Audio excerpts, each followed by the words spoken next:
Lalu Nabi mengatakan, innallaha la yattali'u fi lailatin nisf min Sya'ban.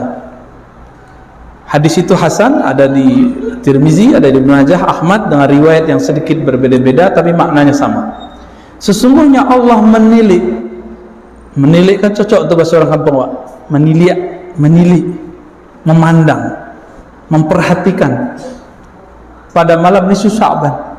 Fayaghfiru li'ibadihi, maka ia Allah Ta'ala mengampuni semua hambanya illa tsnatain, kecuali dua, musyrik wa musyahid.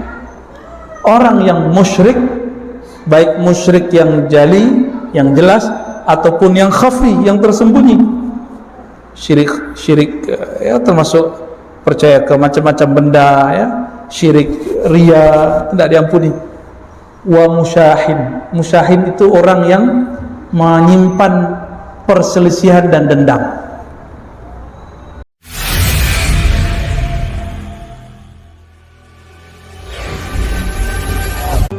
Nahmaduhu wa nasta'inuhu wa nastaghfiruh wa na'udzu billahi min shururi anfusina wa min sayyiati a'malina. May yahdihillahu fala mudilla lahu wa may yudlil fala hadiya lahu. Amma ba'du. Alhamdulillah, Masya Allah, marhaban para asatiz ya, dan yang kami hormati orang tua kami, uda-uda, uni-uni, ibu-ibu, adik-adik yang tidak bisa disebutkan satu persatu. Amin ya rabbal alamin. Kembali ke nisfu Sya'ban. Nisfu Sya'ban ditulis oleh Sayyid Muhammad Alawi Al-Maliki, murid Syekh Yasin, orang Pari, Yaman. Syekh Muhammad itu menulis kitab judulnya Madza fi Sya'ban. Apa yang terjadi, apa rahasia di bulan Sya'ban. Di bulan Sya'ban bukan? Sya'ban kan sebelum Ramadan. Kalau sudah nisfu Sya'ban berarti tinggal 14 hari lagi. 14 hari lagi, Pak. Wadah. Ramadan langsung. Kami Ramadan lalu tidak ada tarawih di masjid. Sekolah, Pak. Alhamdulillah. Itu dunia mencekam di Jakarta dan sekitar itu. Orang masuk tutup komplek, ditanya kayak pertanyaan malaikat maut ya, atau mungkar nakir. Mau mana? Aduh. Jadi akhirnya kami tidak keluar. Pengen langsung pulang kampung supaya tidak terjebak di situ. Kira di kampung orang biasa ya. Zona hijau. Alhamdulillah. Tidak ada masker kan? Nikmat tuh. Payah pakai masker. Payah kena koloid lo di samping kan. Kalau kena masker gili-gili. Di bulan Sya'ban kini itu lebih spesial. Ya. Sebab spesialnya itu kita baru melewati, bahkan sedang beradaptasi dengan pandemi. Ya. Itu spesialnya. Dulu bulan Sya'ban itu bulan ajaib di zaman Rasulullah. Kok bulan ajaib? Kiblat dipindah, pasti yang sering haji umroh, kiblat dipindah itu pertengahan nisfu Sya'ban. Tadi siang. Iya. Masjid apa namanya? Qiblatain. Dari Masjidil Aqsa dipindahkan. Maka dua kiblat di situ. Tapi sholat di situ bukan sesuatu yang spesial. Yang spesial cuma sejarahnya. Turun ayat itu. Apa yang terjadi di bulan Sya'ban? Jadi kiblat kita itu ulang tahun malam kini. Ulang tahun kiblat itu. Jadi boleh disebut milad kiblatina. Milad hari lahirnya kiblat kita. Pembeda abadi antara ahlu kitab dan Nabi kan nggak suka dengan tasyabuh, menyerupai ahlu kitab kan nggak suka. Nabi menghormati milad beliau, lahir beliau dengan berpuasa. Ya, tapi kita kan tidak perlu puasa lah ya. Untuk hari milad, memang kita siapa? Ya, di miladkan. Baik. Lalu Nabi mengatakan, innallaha la yattali'u fi lailatin nisf min Sya'ban. Hadis itu hasan, ada di Tirmizi, ada di Ibnu Majah, Ahmad, dengan riwayat yang sedikit berbeda-beda tapi maknanya sama. Sesungguhnya Allah menilik kan cocok untuk bahasa orang kampung, Pak. Menilik, memandang, memperhatikan pada malam nisfu Sya'ban, fayaghfiru li ibadihi, maka ia Allah Ta'ala mengampuni semua hambanya illa tsnatain, kecuali dua, musyrik wa musyahid. Orang yang musyrik, baik musyrik yang jali, yang jelas, ataupun yang khafi, yang tersembunyi. Syirik ya termasuk percaya ke macam-macam benda, ya, syirik riya, tidak diampuni. Wa musyahid itu orang yang menyimpan perselisihan dan dendam. Makanya di wilayah tempat-tempat ahlus sunnah berkembang, bahkan di Hadramaut, di Mesir nggak tahu ini Sya'ban ramai nggak baca apa tuh Bu Yahana? Makan, tapi ada zikiran misalnya. Ya. Khusus negeri kita Nusantara itu ulamanya memilih kira-kira ayat yang isinya membebaskan kita dari kemusyrikan apa? Nah, mereka mengatakan oh Yasin, maka dipilih surat Yasin. Jadi Yasin itu simbol dari ayat tauhid. Kami bertanya kepada guru-guru kita yang tua-tua di Jawa, ya, itu ayat tauhid, maka dibaca. Ya, kalau 3 kali itu kan makanan awam, kalau kiai 40 kali. Di Jawa itu kami punya guru, punya kawan-kawan, ba'da subuh itu wiridannya Yasin 40 kali. Apakah bid'ah? Enggak. Dalam Sahih Bukhari, Nabi SAW membolehkan seorang sahabat mengulang-ulang baca satu surat. Maka Imam Nawawi nulis kitab Al-Azkar, ada satu bab kebolehan tardidul ayah, tikrarul ayah, mengulang-ulang satu ayat, satu surat menjadi wirid dan zikir. Jadi wirid bahasa Arab itu hanya zikir yang diulang. Wirid di kampung awak artinya pengajian rutin yang disebut wirid. Bolehlah, ya, cocok logi. Jadi apa yang terjadi malam Sya'ban kini kok? Mulai dari tadi terbenam matahari, Allah menilik kolbu. Dilihat kolbu. Adakah kemusyrikan kepada obat, kemusyrikan kepada jimat, kemusyrikan kepada kubur, kemusyrikan kepada macam-macam? Maka kalau ada kemusyrikan, Allah tidak ampuni. Orang bau baca bismillah, musyrik nak? Enggak. Tapi ketika meyakini ube yang menyembuhkan, musyrik, tidak dapat ampunan. Gitu. Jadi kemusyrikan itu enggak hanya masalah jimat enggak jimat, kubur enggak kubur. Orang berobat bisa musyrik. Karena yang meyakini ada kekuatan selain Allah yang menyembuhkan. Tapi makanya dibatalkan dengan baca bismillah. Bahkan guru-guru kita di Suriah itu lebih ketat. Ya, Syekh Taufik Al-Buti punya ayah Muhammad Sa'i Ramadan Al-Buti. Kami berguru ke anaknya. Kata beliau, siapa yang meyakini nasi yang mengenyangkan, obat yang menyembuhkan, musyrik, tapi tersembunyi. Bayar tak tuh? Tidak diampuni Allah. Nah, maka cara membersihkannya, ulama kita dari dulu, setelah yasinan, baca la ilaha illallah. Itu rahasianya sebenarnya. Oh, cocok logi? Enggak. Ulama itu kan mengumpulkan riwayat-riwayat yang bercabang-cabang, lalu dikumpulkan, dihadiahkan untuk umat. Jadi rukun 3 boleh. Sholat itu kan kumpulan hadis-hadis, ya kan?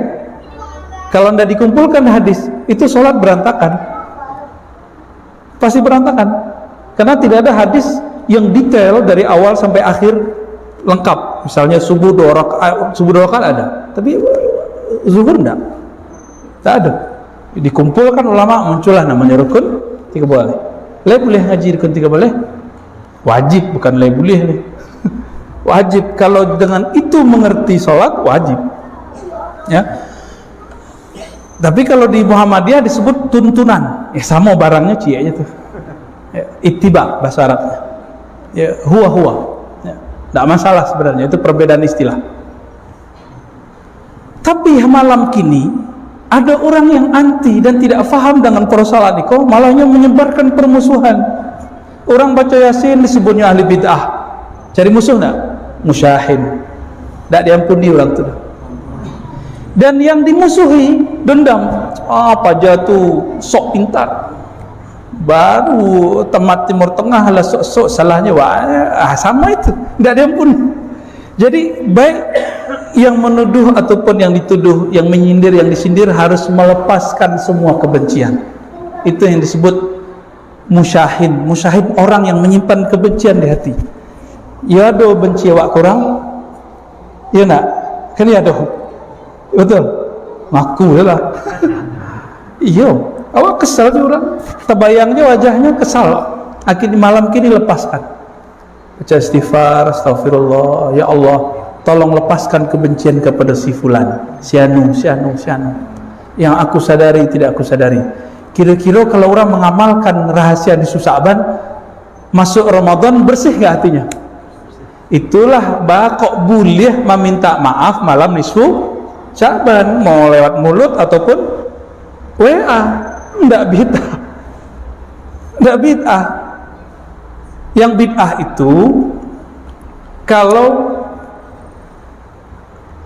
menganggap malam nisfu Sya'ban itu awak harus maaf-maafan. Jadi maaf-maafan ini cuma malam nisfu Sya'ban, itu baru bid'ah. Emang di luar yang lain enggak gitu. Itu kan aneh. Satu kali dalam hadis yang sahih Imam Muslim, Abu Hurairah pengajian Abu Hurairah itu setiap malam Jumat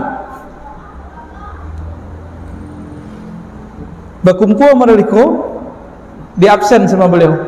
Siapa yang hari ini berkelahi, dendam, sakit hati kepada kawannya, memutus silaturahmi, tolong keluar minta maaf dulu kepadanya, baru kembali ke majelisku. Separuh tuh keluar tuh, sekedar minta maaf supaya bisa mengaji ke Abu Hurairah. Jadi kami pikir-pikirlah lamu, bakok kadang-kadang majelis tuh aneh rasanya, tidak nyaman juga di majelis tuh. Pernah buyahan gitu? Pernah Ustaz? Ya, beliau kan ceramah juga kan, imam, hafiz. Pernah nggak antum dapur? Lagi kita bermajelis tapi nggak nyaman, panas. Ternyata di dalam itu baru di sholat subuh yang nggak kunut kayaknya benci dengan imam yang kunut. Kejadian nggak tuh? Kejadian. Mulai itu yang nyaman di masjid. Sebaliknya yang biasa kunut agak kesel imamnya nggak kunut. Itu sama tuh, sama-sama tidak benar itu. Kunut sunat kok masih dipersoalkan. Tapi kalau di masjid kita lah biasa kunut, ya kunut saja. Pakai adab, menghormati orang yang mendirikan dan mewakafkan masjid, kira-kira begitu. Ya. Jadi cara mendapatkan ampunan Allah. Kalau awak dapat ampunan Allah itu sudah kewalian kecil, wilayatun sughra, wali ketek, lah jadi kekasih Allah. Wak. Maka kalau meminta malam itu, setelah melepaskan kebencian, pasti doanya mustajab. Yang penting yakin. Kira-kira. Maka kami buka-bukalah satu kitab judulnya At-Tafsirah karya Ibnul Jauzi. Al-Hafiz Ibnul Jauzi, murid dari Syekh Abdul Qadir Jilani, tapi ahli hadis, mengkritisi banyak orang tapi hanya memuji bab itu. Apa kata beliau? Nisfu Sya'ban itu adalah malam termulia kedua setelah Lailatul Qadar. Kiranya ada rahasia cik. Nisfu Sya'ban itu malam diangkatnya amal-amal. Dia amal. Jadi ada namanya laporan mingguan, Senin dan Kamis. Ada laporan tahunan, itu nisfu Sya'ban. Maka Allah pandang, lain beristighfar wa malam itu, lain memaafkan orang malam itu, semua amal walaupun sembahyang tidak khusyuk itu diangkat. Lain khusyuk sembahyang maghrib tadi nak? Tidak kan? Jujur. Banyak pikiran kan? Maafkan orang hari ini, tidak syirik, itu diangkat, diterima. Allah maafkan, ya sudah, kan khusyuk nggak wajib. Ya. Jadi Allah maafkan. Bagi kira-kira le siap membuang dendam, maka kita niatkan malam kini, bismillah, ya Allah, jika ada rasa dendam, kebencian di hatiku, tolong cabut, tolong lepaskan ya Allah. Begitu juga jika ada orang merasa dendam kepadaku, ya Allah, tolong berikan kerelaan di dalam hatinya. Amin ya rabbal alamin. Lah, apa enggak?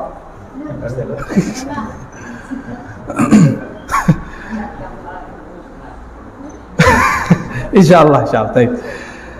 Apakah ada amal khusus malam nisfu Sya'ban? Itu banyak pertanyaan. Ya, mungkin banyak yang bertanya, kami jawab salah kini kalau soal ini. Ya. Tidak ada amalan khusus kecuali dua tadi. Pertama, menghalau kesyirikan dari kolbu, berarti amal kolbu. Yang kedua, menghalau semua kebencian dalam kolbu, berarti amal malam kini yang paling inti apa? Amal kolbu. Bakok baca Yasin, sebab Yasin itu paling mudah diserap oleh kolbu. Bakok tahlil itulah pembebas dari semua kesyirikan. Tapi ada syaratnya kalau baca tahlil. Di dalam hadis Imam Bukhari dikatakan Allah mengharamkan neraka terhadap orang yang mengatakan la ilaha illallah min qalbihi aw nafsi. Ini kami ulang-ulang. Dibacanya dari dalam kolbunya atau dari dalam dirinya. Nah, itu dua makom tuh. Jadi orang baca la ilaha illallah ada dari kolbunya, ada dari jiwanya, pikirannya. Itu beda cara. Yang pentingnya membaca. Kalau dalam jiwanya berarti sadar ayamnya baca. Kalau dalam kolbunya merasakan rahasia kalimah yang dibaca. Nah, itulah yang didapat dalam talqin zikir ulama-ulama ahli zikir. Nah, kalau ingin mendapatkan rasa itu harus diambil dari ahlinya. So ahlinya itu ngambil dari gurunya yang bersambung kepada Rasulullah. Itu tidak bisa dibaca dari buku. Di buku ditulis 1000 kalimat khusyuk, kita baca tidak jadi khusyuk. Ya tak? Khusyuk itu rasa yang ada di kolbu seorang hamba Allah yang kemudian ini ajarkan rasa itu kepada muridnya. Sebagaimana Al-Quran cara mencoba itu kan ditiru zahirnya, batin itu bisa ditiru, bisa dirasakan ya. Namanya talqin zikir, talqin bimbingan zikir. Talqin tidak hanya untuk orang nan mati sakarat, tapi talqin itu lebih utama untuk orang yang hidup, kita yang masih hidup. Jadi tidak ada amalan khusus dalam bentuk apapun. Jadi boleh baca Yasin, boleh baca Al-Kahfi, boleh baca Qul 1000, boleh, tidak masalah. Yang penting tidak diyakini bahwa Nabi membaca Yasin malam di Sya'ban. Itu. Yang Nabi perintahkan apa? Cuma dua tadi. Buang musyrik, buang permusuhan. Namun tinggal di kampung, kan dia kadang-kadang ada bergesekan.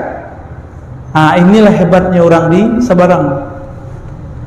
Di Sebarang, di Jawa, di Banten, di Betawi, di Lombok, di Kalimantan, nisfu Sya'ban itu ngumpul. Lalu mereka baca doa, mengirim doa untuk orang-orang yang sudah wafat. Lalu maaf-maafan. Habis makan maaf-maafan untuk masuk ke hadis tidak musyahin. Itu kreativitas ulama kita di lokal. Tapi dek kawan kadang tak mengerti persoalan mengambil dalil dengan dalil itu berbeda. Makanya main bid'ah aja. Itu yang kita sedihkan. Itu tugas buyahan nanti di MUI sama Ustaz Nasrullah kan. ya masalahnya mau kan tak di rumah ya. Jadi kita tak bisa berjalan memperbaiki itu. Dulu kami pernah di suatu lembaga, kita pindah-pindah kota buat training, dan itu menyedihkan. Para ustadz itu kiranya menjadi agen penyebar hadis palsu. Itu fakta pertama. Dan kedua, para ustadz yang tahu hadis ketek lah berani menyalahkan amalan orang yang ada di kampungnya. Parahnya tidak tahu sejarah amalan itu apa.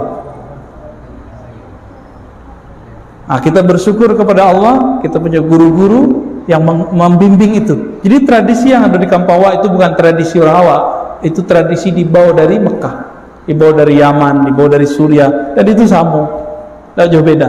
Tahlil la ilaha illallah itu banyak Pak, di Yaman itu banyak, di Suriah, di Lebanon itu banyak. Guru-guru kami tahlil itu gitu, la ilaha illallah, biasa aja. Nggak tahu kalau di Mesir Pak Buyahan sama. Cuma mungkin kita kaget-kaget kalau ada orang apa Josu apa namanya ya, itu bukan kesurupan, itu keasikan namanya. Itu tarekatnya tarekat Saman. Dulu kami ketika kita umur 11 setengah sama jo Buyahan mambik kaji itu ke Buya Datuk Sati Hasan Basri Jalil. Tapi tiba dia awak setiap tahlil afdalul zikri la ilaha illallah pingsan, kalau nak berteriak kecek orang ari apa tengek orang tua-tua. Enggak, kita teringat Allah. Cuma karena badan masih kete, akal belum sempurna, dia agih kalimah itu langsung menggejolak dan sering pingsan kan. Pernah dulu lagi sholat pingsan. Pembuyahan tuh ya. Gimana nak ngaku-ngaku kan. Kita expose begini. Apa sebab itu expose? Kami beraja hikam dulu ke Buya Nu'man Bashir, masih remaja itu Buya Nu'man. Kiranya pengarang kitab hikam tuh lah dilewati dia Buyahan kuburan orang tuh Imam Ibn Athaillah As-Sekandari, termasuk guru Ibn Athaillah namanya Abul Abbas Al-Mursi. Tapi ke Husayn Marak enggak? Abdul Hasan Syazili sempat? Masya Allah, dulu nyepai kan. Tapi ke Uzbek awak dulu. Ya, silsilah zikir orang suluk itu ke Uzbek. Nah, kami alhamdulillah 2019 Allah izinkan berziarah, ngecek tahun wafat. Itu girangnya bukan main. Muhammad Bahauddin Shah Naqsyabandi. Kemudian yang lebih tua dari beliau Imam ahli hadis Imam Bukhari, masih banyak. Akhirnya dituduhlah kami itu kuburiyun. Tahu kuburiyun tak? Disebut penyembah kubur. Ya tidaklah. Kita dikubur bukan minta ke dalam kubur. Kita dikubur tuh doain yang di dalam kubur. Ada minta-minta ke dalam kubur. Haram hukumnya, syirik itu. Kita ke kubur ya ziarah kubur, selesai mengingat kematian, mengenang jasa, lalu mencatat sejarah. Kalau disebut kuburian artinya pemburu sejarah ahli kubur, betul. Atau yang kedua, orang yang suka mengingat kematian di kubur, insya Allah betul. Tadi kita sempat ziarah ya ke Syekh Abdul Ghani Batu Basure. Syekh Abdul Ghani itu punya murid Buya Zakaria di Padang Panjang ya, Malalo. Buya Zakaria itu punya murid namanya Buya Bashir, ayah beliau mursyid tarekat Naqsyabandi. Aku orangnya kau sama Jabu Muslim kau Pak di Mesir, cuman beda manhaj kan. Sama-sama Azhari ya. Tadi kan kita ziarah, alhamdulillah. Nah, jadi antum udah lihat tuh ya, nih cicit dari keilmuannya Syekh Abdul Ghani An-Nablisi. Alhamdulillah ya. Kembali ke yang tadi, kesimpulan sederhana kajian malam kita. Malam nisfu Sya'ban adalah malam termulia setelah Lailatul Qadar. Maka kami berharap, walaupun indah ingin menggurui ya, tapi kami berharap tahun depan nisfu Sya'ban kalau tidak ada pengajian, buat zikiran apalah, yang penting orang ngumpul sudah tuh salam-salaman. Kalau bisa makan-makan, alhamdulillah. Kalau bisa siang itu dikubur, makannya nanti malam-malam. Bisa ada Pak? Tidak bisa deh. Kita sebutkan bacaan hadis itu boleh. Kalau perlu kami sengajakan pulang. Tidak usah bayar tiket. Untuk kampung apa hendak kita buat? Hendak. Insya Allah ya. Kalau mau kita buat apa yang dulu dibuat oleh sahabat Nabi, oleh ulama-ulama kita di Hadramaut, oleh ulama-ulama kita di Mekah ya.